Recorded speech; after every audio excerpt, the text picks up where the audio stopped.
Jadi sing tak respon. Masya Allah, bah betul-betul menghayati ya kibanji kerayaan.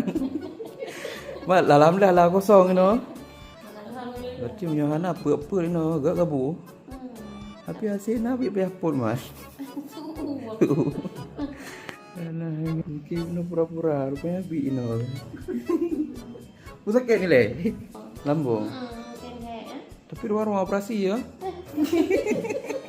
Menurut ruangan ke penuh tugas-tugas. Nah, anak menamudi pak yang hidup you. Pak yang diarahkan lewatnya. Alah dah nyuci biasa lang bro. Memang anak kudu melum. Makasih.